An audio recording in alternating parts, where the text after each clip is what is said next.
लंका का युद्ध अपने सबसे भयानक रूप में पहुंच चुका था। चारों तरफ आग, धुआं और चीखें गूंज रही थीं। वानर सेना और राक्षसों के बीच भयंकर युद्ध चल रहा था।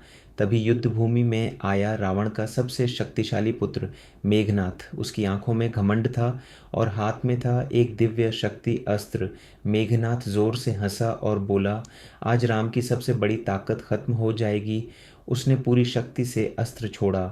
वह अस्त्र बिजली की तरह आसमान को चीरता हुआ सीधा लक्ष्मण जी के सीने में जाकर लगा। एक जोरदार विस्फोट हुआ। लक्ष्मण जी जमीन पर गिर पड़े। उनका धनुष हाथ से छूट गया। लक्ष्मण! भगवान राम दौड़ते हुए उनके पास पहुंचे। उन्होंने लक्ष्मण जी को अपनी गोद में उठा लिया। राम की आंखों में आंसू थे। पूरा युद्ध मैदान शांत हो गया। तभी वैद्य सुषेण को बुलाया गया। उन्होंने लक्ष्मण जी की नाड़ी जांची और गंभीर आवाज में बोले, अगर सूर्योदय से पहले हिमालय से संजीवनी बूटी नहीं लाई गई तो लक्ष्मण जी को बचाना असंभव होगा। यह सुनते ही सबके चेहरे उतर गए। हिमालय बहुत दूर था और समय बहुत कम। कुछ पल के लिए सन्नाटा छा गया। फिर अचानक हनुमान जी आगे बढ़े। उन्होंने भगवान राम के सामने हाथ जोड़कर कहा, प्रभु, मैं लक्ष्मण जी को कुछ नहीं होने दूंगा। हनुमान जी ने आंखें बंद की और राम नाम का जाप किया। अचानक उनके शरीर से तेजस्वी स्वर्णिम प्रकाश निकलने लगा। धरती कांप उठी, पेड़ हिलने लगे, उनका शरीर विशाल होता गया। फिर एक विशाल गर्जना के साथ हनुमान जी आकाश में उड़ गए।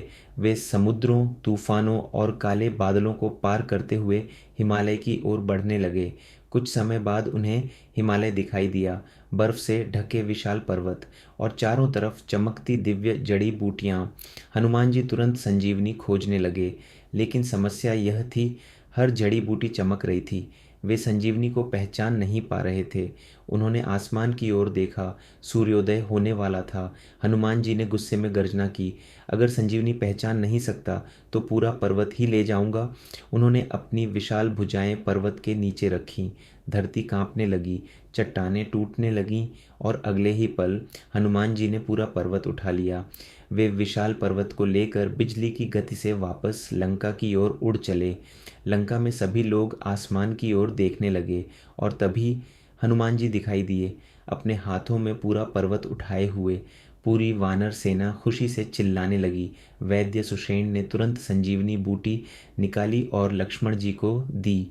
कुछ क्षणों तक पूरा वातावरण शांत रहा। फिर धीरे धीरे लक्ष्मण जी की उंगलियां हिलने लगीं। उन्होंने अपनी आंखें खोल दी। भगवान राम की आंखों में खुशी के आंसू आ गए।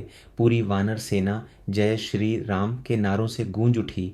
उस दिन पूरी दुनिया ने देख लिया, भक्ति और विश्वास से असंभव भी संभव हो जाता है। जय श्री राम, जय बजरंग।